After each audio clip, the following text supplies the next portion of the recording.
Quero convidar aqui a nossa preletora da manhã, que é a Miriam. É uma das nossas pratas da casa. Na verdade, eu acho que essa expressão está errada, né? Não devia ser prata da casa, devia ser ouro da casa, né? Porque a gente precisa valorizar também aqueles que estão com a gente, né? E me lembro da faculdade, um professor, ele dizia isso. Essa expressão está errada, a gente não devia dizer prata da casa, porque o ouro é mais importante, então a gente devia dizer ouro da casa. Então eu quero que você levante sua mão para a gente estar abençoando a vida da Miriam, que vai trazer uma palavra direto do trono do Senhor. Pai, nós te agradecemos pela vida da Miriam, que tem se disposto a trabalhar na tua obra e a falar, Pai, de coisas tão profundas e tão importantes que o Senhor deseja para as nossas vidas. Pai, que nós possamos ouvir a tua voz através da Miriam e que ela possa transmitir cura, transmitir bênção, transmitir aquilo que o Senhor deseja para cada um de nós nessa manhã. Nós consagramos esse tempo, essa ministração, em nome de Jesus. Amém? Bom dia a todos, gente. Estou muito feliz de estar aqui. Ainda fui chamada de ouro da casa, então estou mais feliz ainda. Mas de verdade, feliz de estar aqui com vocês. Não sei quem estava ontem à noite. Quem estava ontem à noite, que já começou a imersão ontem à noite, já começamos com palavras assim especiais. Nós ouvimos do pastor Tércio sobre o tabernáculo, sobre a presença de Deus. E depois nós ouvimos sobre unidade, que quando há duas visões, existe divisão. E é tão óbvio, mas é interessante ouvir isso, né? Duas visões é uma divisão e nós ouvimos sobre isso. Obrigada. E Deus é um Deus de unidade, mas Deus é um Deus pessoal. E nessa manhã Deus quer falar com nós de forma individual. Como igreja, mas como pai.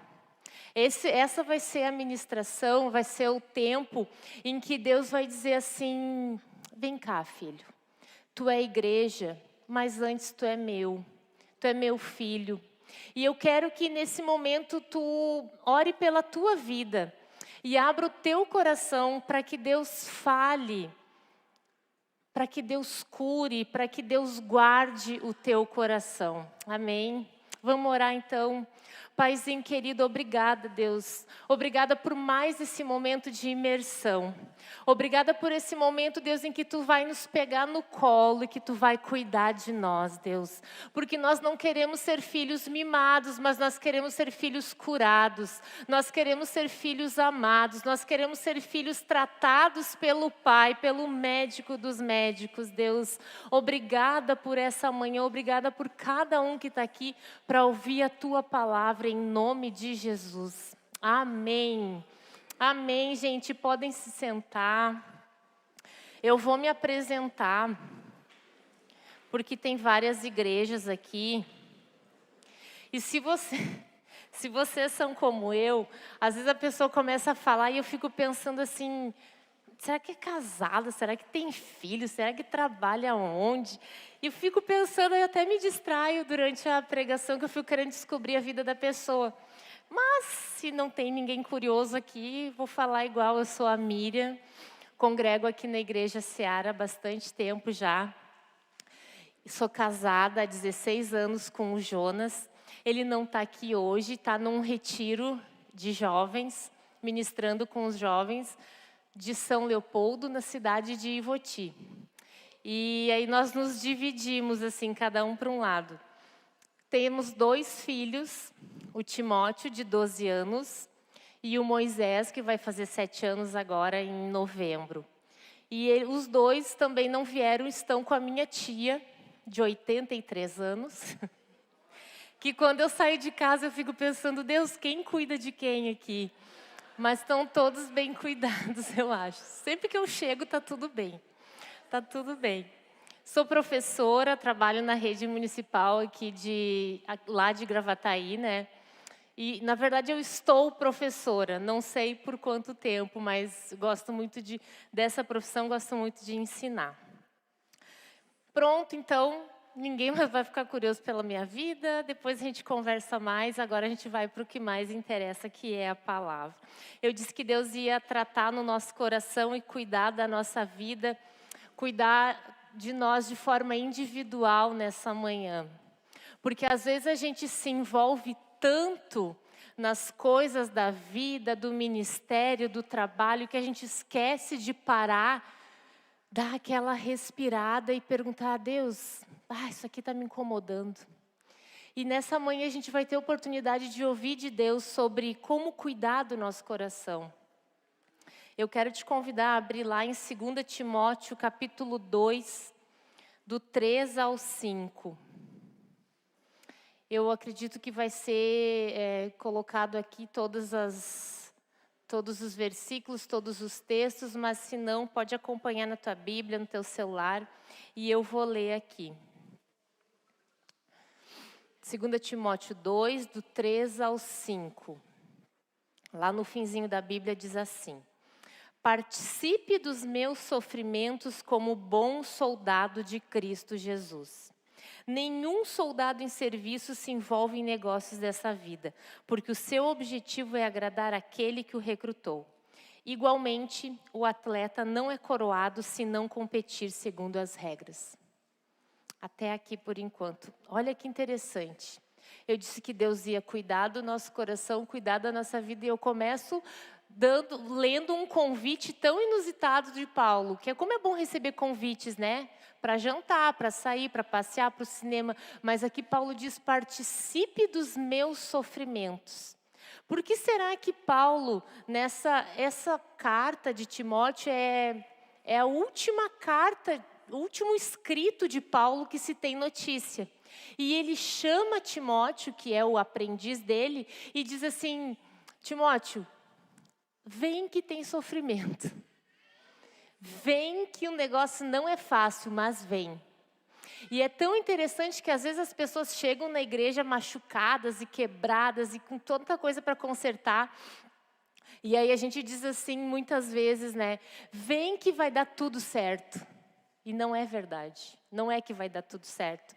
E aí Paulo, em várias cartas dele, ele usa a expressão de guerra, de soldado, dizendo assim, é uma batalha.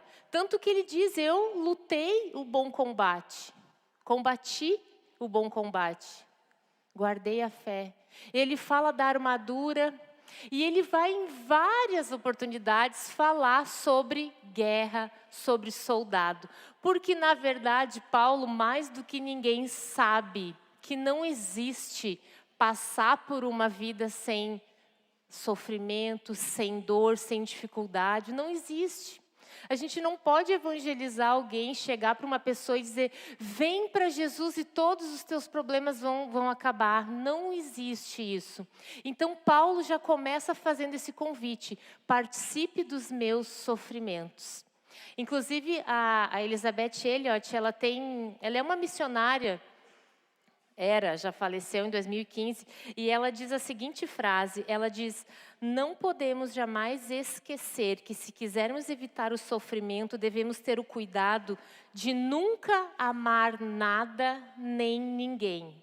Olha que interessante, não quer sofrer, não ama.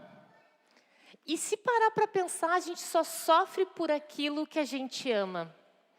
Eu, por exemplo, eu não sofro quando o Grêmio ou o Inter perdem. Mas já tem gente que infarta. Para mim está tudo tranquilo, porque eu não amo nem Inter nem Grêmio. Viram como é interessante que a gente só sofre por aquilo que a gente ama? Pelos nossos relacionamentos, pelas nossas coisas, pela nossa profissão, pelo nosso ministério, pela nossa vida, pelos nossos filhos. Nós sofremos porque nós amamos. Então, estamos combinados que existe sofrimento. Mas tem uma forma de chegar no final dessa guerra, de chegar no final dessa batalha, que é a nossa vida, que é o nosso ministério, que é o nosso viver, que são os nossos relacionamentos. Tem uma forma de chegar no final dela e a gente pode escolher. E Paulo, quando ele fala em Efésios, da armadura, ele diz assim, vistam a armadura de Deus, para que resistam ao dia mau. e ao final da batalha permaneçam firmes e de pé. Então nós temos duas formas de chegar no final da batalha: cambaleando, mancando, sangrando ou firmes e de pé. E nós temos essa escolha, nós podemos escolher. E alguém pode dizer assim, mas tu não sabe o que já aconteceu na minha vida. Realmente, eu não sei. Cada um de nós aqui tem as suas batalhas. Cada um de nós aqui teve os seus traumas, teve as suas dores. Mas a gente pode escolher botar a armadura e permanecer firme de pé. Dói, sangra, machuca, tem o sofrimento porque tem o amor. Mas a gente chega no final. E sabendo que existe uma batalha, que nós somos soldados, a gente precisa entender que a gente tem uma forma de se proteger para chegar nessa batalha, no final dessa batalha. Eu não sei se tem gente da enfermagem aqui, mas a profissão da enfermagem, ela praticamente nasceu em uma guerra. E às vezes, na batalha e no meio da correria, a gente esquece que existe enfermaria, onde Deus é o médico também, onde Jesus é o médico. E nessa guerra, foi uma guerra da Crimeia, onde uma enfermeira, uma mulher, ela nem era enfermeira, chamada Florence, ela resolveu cuidar de forma mais atenciosa daqueles soldados que estavam naquela guerra. Então ela pegava uma lâmpada, uma lamparina, e ela ia de enfermaria em enfermaria vendo como estavam os soldados que tinham combatido aquele dia inteiro. E por causa disso ela ficou conhecida como a Dama da Lâmpada, porque ela se preocupou. Ela foi a primeira, ela criou o primeiro curso de enfermagem que existiu em 1860, em Londres, na Inglaterra. E a partir daí, todos os lugares, os cuidados com os doentes passaram de ser cuidados paliativos para... esse aí está morrendo, para um cuidado humanizado. Então, olha que interessante. Se até nas guerras existe um cuidado especial com os soldados, que dirá Deus com nós? Que dirá Deus com a nossa vida? E é isso que Ele vai trazer para nós. Olha, tem guerra, tem sofrimento, mas tem uma forma de cuidar. E se a gente prestar atenção na armadura que Paulo fala, lembram que tem 6 elementos na armadura? Quase todos eles para proteção. Quase todos eles para proteção. O capacete da salvação, a couraça da justiça, o escudo da fé, o cinto que é para guardar a espada, os calçados para se capacitar para a preparação do evangelho da fé, da paz. E tem um só que é de ataque, que é a espada. Então a gente precisa muito mais se proteger do que atacar, porque é Deus quem vai à nossa frente no ataque. E a gente se protege. E a forma que Deus vai trazer para nós nessa manhã é a proteção do coração. E quando a Bíblia fala de coração, ela não está falando do órgão coração, obviamente, muito menos somente dos nossos sentimentos. Mas a Bíblia fala do nosso coração como o centro de todas as coisas, ou seja, a mente. Então, toda vez que no Antigo Testamento fala de coração, está falando da mente, está falando do que rege a nossa vida. E nós vamos ler daqui a pouquinho Provérbios 4, 23, que vocês já devem ter lembrado do versículo de tudo que se deve guardar, guarda o teu coração. E nós vamos, e a gente vai ao longo da vida aprendendo a guardar o coração, e às vezes a gente é tão... entende tanto disso. A gente estava conversando com uma amiga outro dia e nós estava tão boa naquele nosso assunto, assim, parecia que a gente era perita naquilo ali. Daqui a pouco a gente se deu conta assim, pois é, mas quando acontece com a gente, parece que a gente esquece de tudo, né? Então todos os dias tem que estar se lembrando, todos os dias tem que estar relembrando como guardar o coração. Eu quero ler para vocês aqui 3 dados de pesquisas recentes sobre como andam as pessoas em relação à saúde mental. Primeiro, os diagnósticos de depressão no Brasil cresceram 41% entre o período pré-pandemia e o primeiro trimestre de 2022. O segundo, o Brasil é recordista mundial em prevalência de transtornos de ansiedade. O Brasil é recordista mundial. Peguei de fontes razoavelmente seguras, tá? E o terceiro, e mais chocante, a cada 40 segundos, uma pessoa comete suicídio. A cada 40 segundos, uma pessoa comete suicídio no mundo. Assim está a saúde mental das pessoas. É nesse mundo que nós estamos inseridos. E não pensem que a igreja, estar dentro de uma igreja, é um aval para a gente não passar por esse tipo de coisa. Porque se não cuidar, nós passamos. Cuidando, nós passamos, que dirá sem cuidar da nossa mente, sem saber onde colocar a nossa mente. E eu quero te convidar agora a abrir o nosso segundo texto, que é Provérbios 4, do 23 ao 27. E eu vou ler na nova versão, na NVT. Provérbios 4, 23 e 27 diz assim: acima de todas as coisas, guarde seu coração, pois ele dirige o rumo da sua vida. Evite toda conversa maldosa, afaste-se das palavras perversas. Olhe sempre para a frente, mantenha os olhos fixos no que está diante de você. Estabeleça um caminho reto para seus pés, permaneça na estrada segura. Não se desvie nem para a direita, nem para a esquerda. Não permita que seus pés sigam o mal. E antes de mais nada, eu quero dizer que, às vezes, a gente tem um pouco de preconceito com o livro de Provérbios. Porque o livro de Provérbios parece que são provérbios soltos, assim, né? Porque num está falando do cachorro, no outro está falando da comida, no outro fala da mulher, no outro fala... O Provérbios, eles têm muitos provérbios soltos, muitas vezes. Mas esse livro é um manual de saúde mental. É um manual de sabedoria. E a gente precisa atentar muitas vezes ao que o livro de Provérbios tem para nos ensinar. Porque são provérbios de sabedoria. E desse texto, eu quero destacar 4 coisas que Deus quer nos trazer para que a gente fique refletindo durante o dia, durante o fim de semana e leve para casa. Será que eu tenho cuidado desses 4 pontos aqui na minha vida? Deixa eu tomar uma água. E o primeiro ponto está no primeiro versículo, que diz assim: evite toda conversa maldosa, afaste-se das palavras perversas. E para cada versículo eu trouxe uma chave, um ensino. E esse primeiro é: cuide onde vai colocar sua atenção.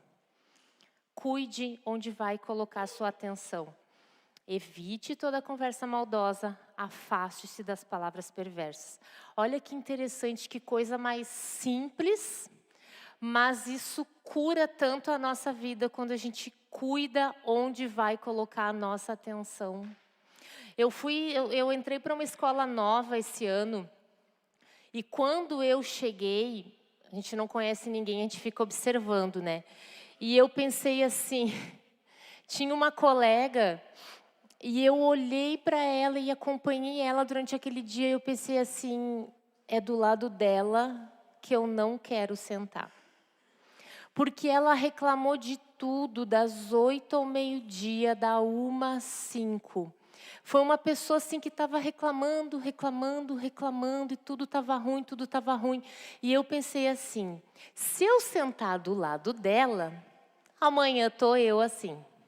Amanhã eu estou reclamando também. Nem ia notar que a água do bebedouro estava quente, mas ela falou, já ia achar ruim também.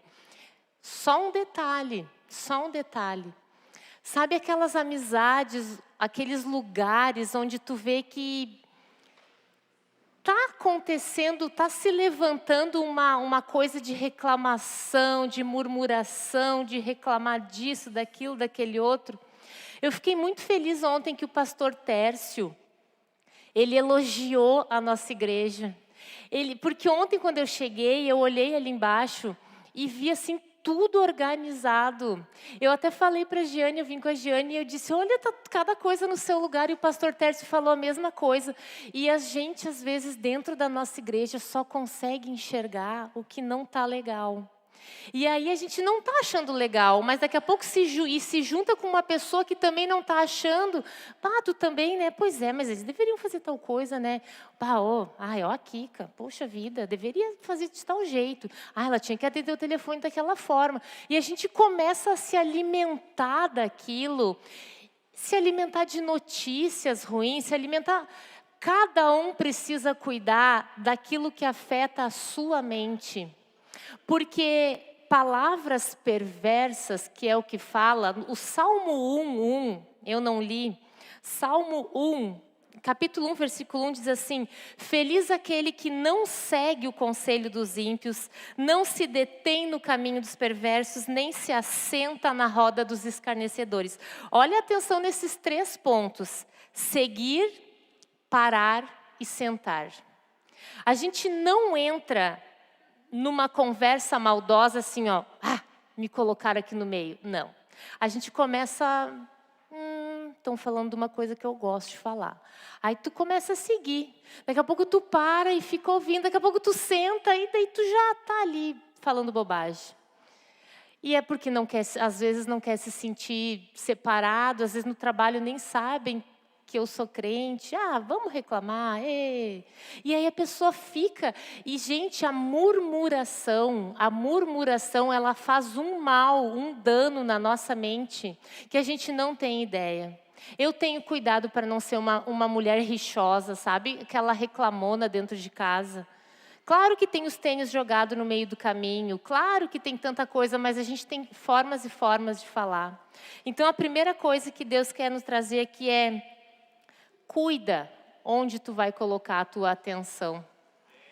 Não coloca a tua atenção naquilo que Deus não colocaria, que Jesus não colocaria. E o segundo está no versículo 25 que diz assim, olhe sempre para frente, mantenha os olhos fixos no que está diante de você.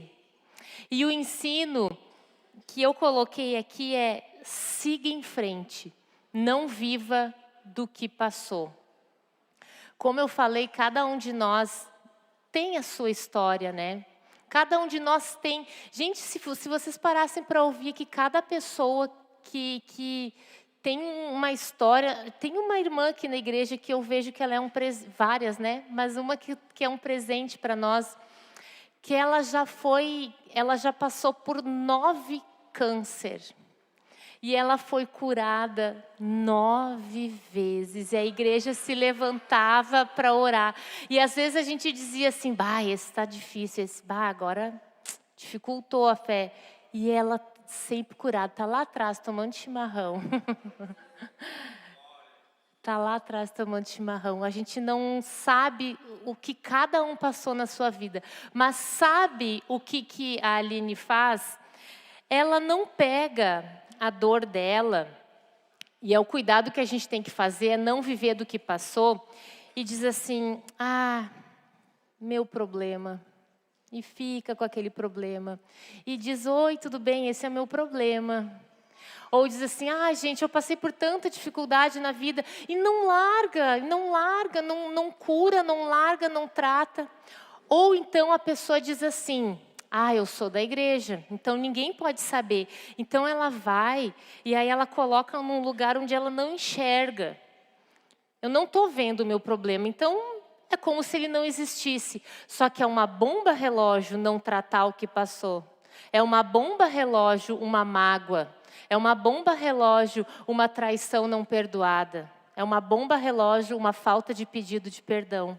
Sabe o que a gente tem que fazer com o que passou, com a dor que viveu, com aquilo que doeu? Pega e entrega aos pés da cruz. E diz, Jesus, é só Tu. É só tu que pode curar. É só tu que pode tratar. É só tu que pode me salvar. Ah, mas tem a terapia. Tem a terapia, gente. Mas eu quero só pedir uma licença para vocês aqui. Eu não tenho autoridade alguma de falar de psicologia. Eu vou falar o que diz a palavra. Daí em diante é que a gente segue a terapia, segue o tratamento. Mas em primeiro lugar, entrega para Jesus. A gente não precisa ficar carregando, dói, é pesado. E Jesus diz, o meu fardo é leve, o meu fardo é leve. Entrega para mim, não fica se lamentando, não fica amargurado com aquilo que foi feito contigo. Porque aí se passaram 10 anos da história e a pessoa está contando a mesma coisa. Ah, então eu vou apagar? Não. Tu vai contar o teu testemunho, mas não mais na posição de vítima, mas na posição de uma pessoa curada. E eu não quero aqui minimizar e menosprezar a dor de ninguém de forma alguma, de forma alguma. A gente chora com os que choram, mas a gente também ajuda a levantar os que caem. Ajuda a levantar os que caem. Essa mesma, a mesma autora, Elizabeth Elliot, e ela diz o seguinte, que quando a gente passou por uma dificuldade, ela ensinou uma frase. Ela diz, faça a próxima coisa. Não fica parado ali, faça a próxima coisa. E ela conta a história de uma mulher que perdeu o seu marido e ela tinha 6 filhos pequenos e o homem ainda deixou ela com uma baita dívida. E a criança, a filha que está contando essa história, a filha diz assim, nós chegamos em casa do velório do meu pai e a minha mãe foi varrer a cozinha. E ela disse que aquele barulho da vassoura curou ela porque ela pensou assim, o pai morreu, mas a mãe está aqui e a mãe está cuidando. A mãe está fazendo o que ela tem que fazer, o pai não está aqui. Eu não estou dizendo que a mãe engoliu o choro, não, a mãe tem que chorar. Mas o fazer a próxima coisa é dar o próximo passo. Pegou a vassoura e foi varrer. Talvez esteja chorando. E nem sempre o fazer a próxima coisa é um fazer. Às vezes o fazer é sentar e chorar, mas senta e chora. Deita e chora. E depois faz a próxima coisa e faz a próxima coisa. Então essa é a segunda lição. E a terceira, outra coisa que a gente precisa lembrar é que a gente pode escolher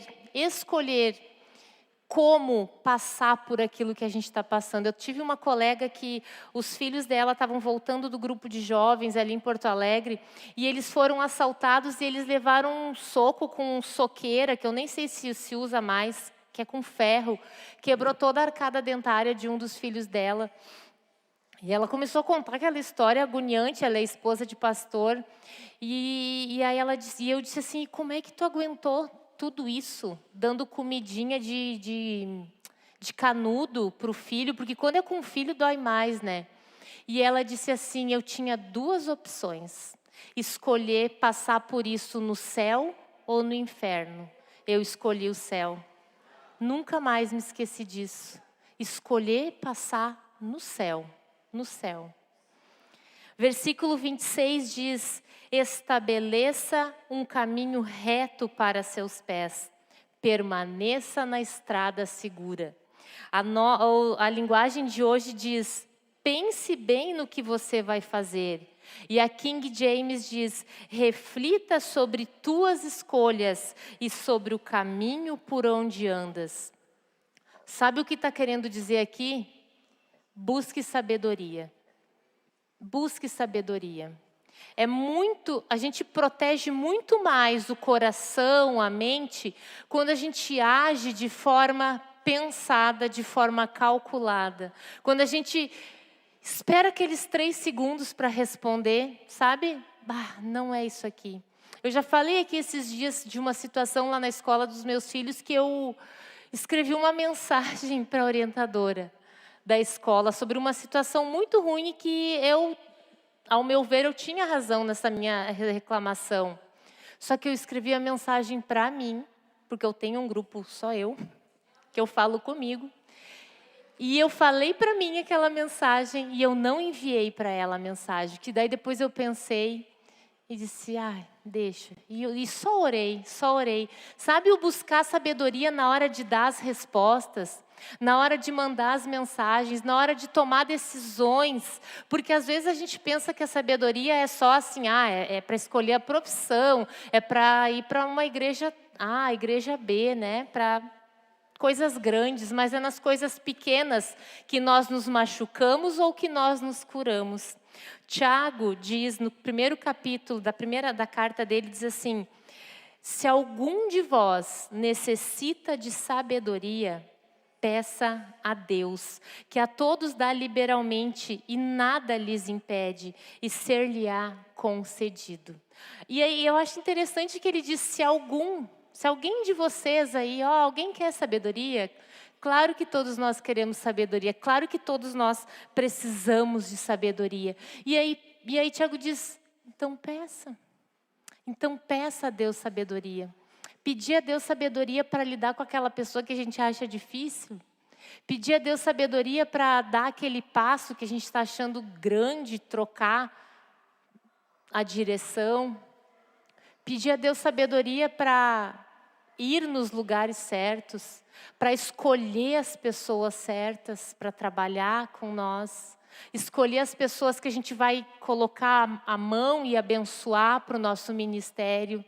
E Deus vai dando sabedoria, e Deus vai dando sabedoria, e Deus vai mostrando. Porque a gente tem que aprender com o sim e com o não, né? E é em Deus que a gente busca tudo isso. Nós precisamos ter sabedoria também nos nossos sentimentos e com aquilo que acontece com nós. É saber sair dos buracos que nós mesmos nos enfiamos. Refletir sobre nossas escolhas. A situação pode mudar se eu mudar? Então eu vou mudar. Refletir sobre o que eu aceito das outras pessoas sobre mim. Isso é verdade que estão dizendo ou é um dardo inflamado do diabo? Porque é fato que as pessoas vão nos atacar. E eu não digo nem pessoas assim, nós vamos ser atacados. De um lado ou de outro, de pessoa, do diabo usando alguém na nossa mente, sempre tem dardos inflamados. E nós é que vamos precisar lidar com isso. Se a minha vida está aos pés da cruz, que foi onde eu coloquei o meu problema ali, e eu reconheço em mim quem eu sou em Jesus, então está tudo certo, eu vou entender que aquela pessoa falou daquele jeito, aquela pessoa me traiu, aquela pessoa... Porque hoje não, sempre, a gente precisa ter cuidado com o que a gente vai escolher, dar atenção, até mesmo dentro da igreja. Quem é pastor aqui, quem é líder, sabe de como muitas vezes a gente cuida da pessoa, ensina, ora, vai na casa. Daqui a pouco ela vê uma igreja que tem um louvor mais, uau, eu vou para lá. E aí tu tem que olhar e dizer, Deus te abençoe, porque eu dei o que eu tinha de melhor. E não guardar aquela coisa de, traição. Entende como é uma história que a gente precisa escolher a forma que a gente vai lidar com aquela história. A gente precisa saber lidar, como que eu vou me defender nessa batalha. E cada um tem as suas, independente do exemplo que eu dou. E o versículo termina assim, permaneça na estrada segura. Estrada segura é um caminho de santidade. Estrada segura é um caminho com Deus. Estrada segura, gente, é aquela estrada em que eu sei que não, se eu andar por aqui não tem buraco, não tem curva perigosa, não vai vir um caminhão na minha direção e bater em mim, porque eu estou seguindo o mestre, eu estou seguindo o general da guerra. A estrada segura é aquela onde eu dou um passo depois do outro, sem olhar para as coisas que estão tirando a minha atenção à minha volta. Isso é a estrada segura. O Salmo 119 diz: lâmpada para os meus pés é a tua palavra.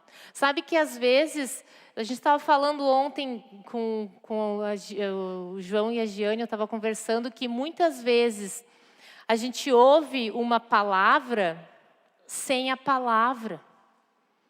Sabe, até na internet, não estou nem falando de dentro da igreja. Às vezes a gente ouve uma história linda, emocionante, comovente, mas não tem palavra, só me fez chorar. Só me fez chorar, mas não me ensinou a andar na estrada segura. A estrada segura é o alimento que eu vou ingerir todo dia, seja de manhã, seja de noite, da palavra, e me alimentar por ela. A Bíblia diz isso mesmo. É por esse caminho que eu tenho que ir? É pecado fazer isso? É lícito eu fazer tal coisa? Isso é seguro para mim. Essa é a estrada segura. E por último, e algumas pessoas brincam, né? E não menos importante, mas eu quero dizer por último e mais importante. O versículo 27 diz assim: não se desvie nem para a direita, nem para a esquerda. Não permita que seus pés sigam o mal. Isso é também um complemento do que a gente acabou de ler, de permanecer na estrada segura. Não se desvie nem para a direita, nem para a esquerda. Sabe qual é o ensino que está aqui? Olhe fixamente para Cristo. Olhe para a cruz. Ontem, o pastor Tércio falou uma frase que, para mim, resumiu toda a pregação dele naquela frase. Não sei se foi essa a intenção dele, mas foi isso que eu fiz. Eu resumi tudo o que o pastor Tércio falou naquela frase que ele disse assim, que quando a glória de Deus enche o tabernáculo, e aí entre parênteses dizia, nossa vida, não há espaço para nada de nós. Não há espaço para nada dos meus sonhos, e ele falou isso. E quando Paulo chama Timóteo para dizer, vem sofrer comigo, ô Timóteo, vem sofrer comigo, ele está querendo dizer assim, Timóteo, a vida não é um conto onde no final diz viveram felizes para sempre. No final, na eternidade é o felizes para sempre. Sabe quando que a gente consegue olhar fixamente para Cristo? É quando a gente tem nele o nosso tudo. É quando a gente é satisfeito em Jesus. Quando a gente não se importa assim, fui convidado para A ou B, ou não fui convidado, eu queria estar ali, eu queria estar lá. Quando no ministério a gente às vezes arranja algumas, né? O Márcio não está aqui hoje, né? Eu nem pedi permissão para ele, mas outra vez eu já pedi permissão, ele me deixou, então faz de conta que a permissão ainda está valendo para eu falar dele. A gente teve uma vez, eu e o Márcio chegou aqui na igreja. Tá lá, ó, viu? Tá permitido? Então tá. Outro dia eu contei que o Márcio discutia com o Márcio, assim, não de brigar, né, Márcio? A gente não. Mas era uma coisa assim, me incomodava. E um dia, estava o coral aqui da igreja cantando, e eu meio irritada com o Márcio. E o Márcio estava no coral. E a música é aquela linda oração que diz, levarei eu também minha cruz. Era essa, né, Márcio? Até por uma coroa trocar. E eu cantei, levarei, bem feliz, crente, levarei eu também minha cruz. E quando eu baixo os olhos, eu olho para o Márcio. E Deus diz assim, que cruz que tu quer carregar se tu nem suporta o teu irmão? Que cruz? Deixa de ser falsa. E eu pensei assim, cara, que bobagem. Fui falar com o Márcio depois, né, Márcio? Falei para ele, disse, nada a ver. Hoje em dia eu olho lá na cozinha, porque o Márcio ele tem um toquezinho. Ele gosta das coisas muito, muito, muito organizadas. Então, sabe o que eu faço? Porque eu tenho que entender o próximo, né? Eu olho lá na cozinha, às vezes, assim, o que tem aqui que vai incomodar ele? E aí eu vou lá e dou uma ajeitada. É mais fácil fazer isso ou é mais fácil dizer assim, o Márcio não gosta disso aqui, vou deixar ele que se vire? O que eu vou ganhar fazendo isso, entende? Eu não vou ganhar nada. Não vou ganhar nada fazendo isso. Quando eu olho fixamente para a cruz e digo, levarei eu também minha cruz, é esse tipo de coisa, pequenininha muitas vezes, dentro da igreja, dentro do ministério, em casa. Porque às vezes a nossa cruz está em casa. Às vezes a nossa cruz é o marido, é a esposa, é os filhos. Gente, não é nenhuma indireta aqui, viu?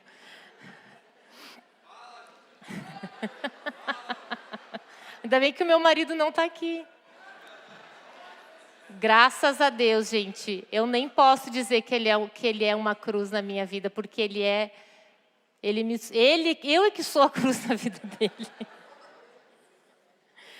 Voltando, gente, sem mais brincadeiras, sem mais piadinhas. Uma vez o John Piper perguntou para o pai dele, de 85 anos, disse assim, pai, o que tu faz quando as coisas estão difíceis? Quando tu não tem mais alegria? Quando tu não tem mais motivo para sorrir? Sabe o que o pai dele respondeu? Eu compartilho a minha fé. Eu compartilho a minha fé. Porque enquanto eu estou sangrando por dentro, mas eu compartilho a minha fé, eu ouço as minhas palavras e eu curo a minha dor. E eu curo a minha dor. E muitas vezes a gente mistura, a gente conhece o Evangelho, conhece Jesus, mas a gente tem uma impressão de que Jesus não é suficiente. E o C.S. Lewis, uma vez, ele disse assim, no livro Cartas de um Diabo ao Seu Aprendiz, não sei se alguém aqui já leu, mas o diabo, ele pega os demônios e cada demônio tem a sua pessoa para atormentar. E ele disse para o demônio, ele disse assim, não deixa ele sair da igreja. Faz com que ele continue dentro da igreja, conhecendo o Evangelho, mas faz ele dar uma misturadinha, para que o Evangelho não seja puro. E ele diz assim, deixa ele misturar Evangelho e aí nesse ele começa a dizer várias coisas, Evangelho e psicologia, Evangelho e bandeiras sociais, Evangelho e. E nós não queremos Evangelho nós queremos Evangelho, nós queremos Jesus. Uma igreja só se sustenta com a palavra pura do Evangelho. É a Bíblia que tem que ser pregada, é na Bíblia que eu preciso me alimentar. Se o que tem me curado não é nada na palavra, eu preciso rever se realmente está sendo curado ou se está sendo só socado para dentro, machucado mesmo. A gente vai assistir agora e ouvir e orar junto com uma ministração de dança, onde a gente vai olhar e cantar junto e ver a letra e dizer, Deus, eu tenho um pouquinho dessa guerra aí. Eu estou, assim como Paulo, com esses... Eu estou entrando nesse sofrimento, ou então eu estou há muito tempo com esse sofrimento. Ou então, Deus, isso está me quebrando, me ajuda, Deus. E imagina que aqui é uma enfermaria. É uma enfermaria. E tem uma lâmpada e Deus vai iluminando. Certeza que não tem nada para consertar.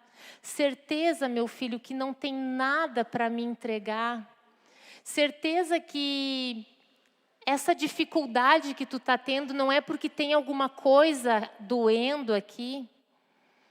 Então a gente vai ouvindo, mas não como espectador somente, mas que essa ministração alimente e fale a tua vida.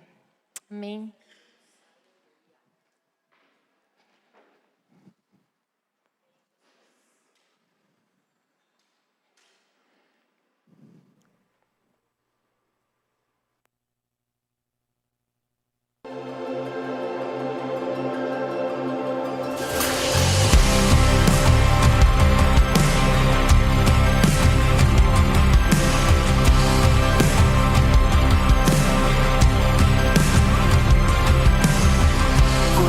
Só vejo a batalha, tu vês minha vitória.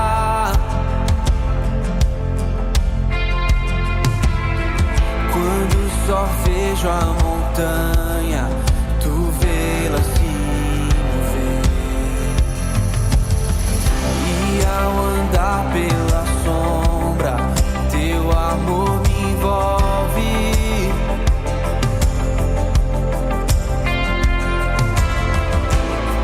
Eu estou seguro, não há o que temer.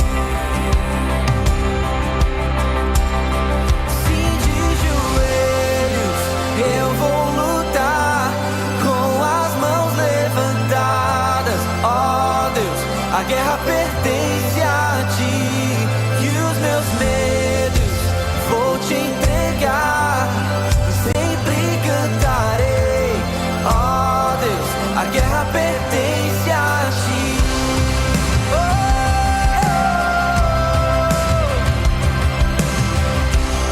Se tu és por mim, quem pode ser contra mim?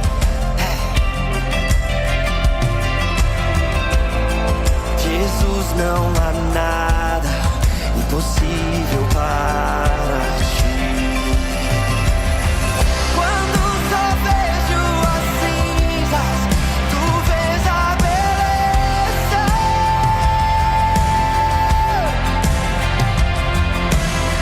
Quando só vejo a cruz, vejo o túmulo vazio. Sim, de joelhos eu vou lutar, com minhas mãos levantadas. Ó Deus, a guerra pertence a ti, e os meus medos vou te entregar. Sempre cantarei, ó Deus, a guerra pertence a ti. Nossa fortaleza, vais adiante, e nada pode impedir o teu poder. Tu brilhas nas sombras, vences batalhas, e nada pode impedir o teu poder. Nossa fortaleza, vais adiante, e nada pode impedir o teu poder. Tu brilhas nas sombras, vences batalhas, e nada pode impedir o teu poder. Nossa fortaleza, vais adiante, e nada pode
Vamos ficar de pé? Sabe, gente, às vezes a gente acha que Deus não vai dar conta da nossa batalha. Porque nós não damos conta. E as pessoas à nossa volta não dão conta da nossa batalha. É só Ele. Quando eu era pequena, eu perdi a minha mãe com 7 anos. E eu lembro que o meu pai não tinha, ele ficou com 3 crianças pequenas. E ele não dava conta de nós 3, muitas vezes, da forma como ele queria. Não nos deixou passar dificuldade, não nos deixou passar fome. Mas, às vezes, eu ia para a escola sem lanche. Às vezes, eu não tinha. E um dia, eu tinha uma colega que ela levava um cacetinho para ela e um cacetinho para mim, muitas vezes. E ano passado, Deus me fez ver uma imagem tão bonita que eu não tinha parado para pensar o quanto Deus tinha cuidado de mim nesse tempo todo. Eu vi, o nome dele era Kátia. Eu vi Deus batendo nas costas da mãe da Kátia e dizendo: faz um lanche a mais, porque o pai da Miriam não deu conta hoje. Às vezes nós não damos conta, as pessoas não dão conta, mas Deus sempre dá conta. E às vezes a gente não enxerga o que Deus está fazendo por trás do que a gente passou.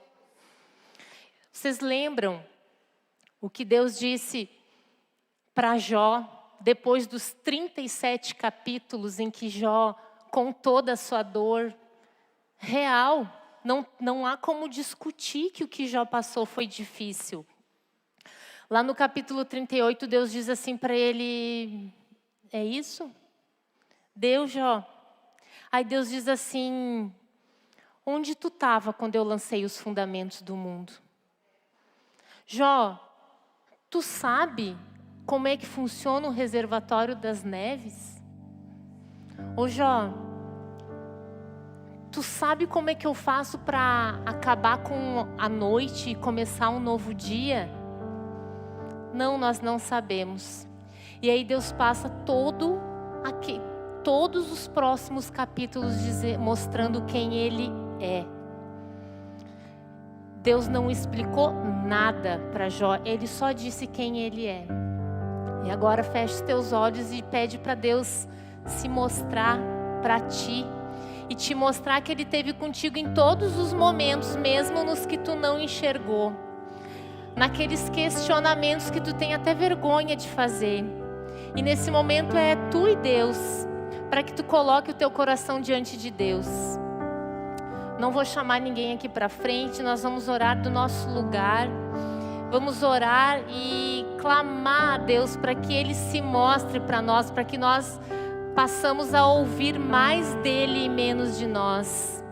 Obrigada, Deus, por essa manhã, Senhor. Obrigada, Deus, porque Tu te importa com nós, Deus.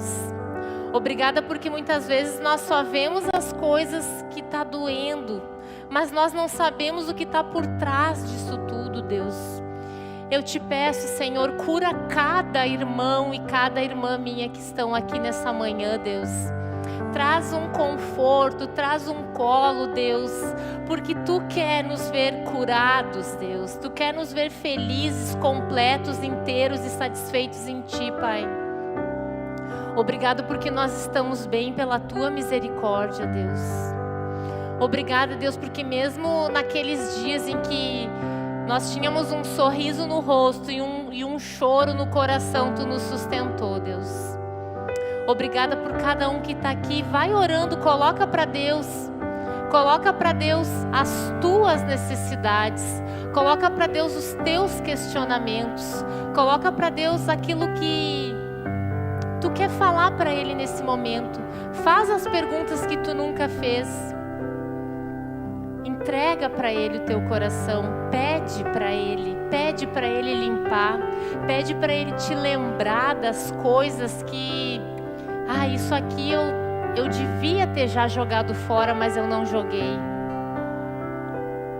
Vamos orando. Durante esse louvor, fala com Deus como uma resposta da palavra que Ele trouxe nessa manhã. Amém. Continue em espírito de oração.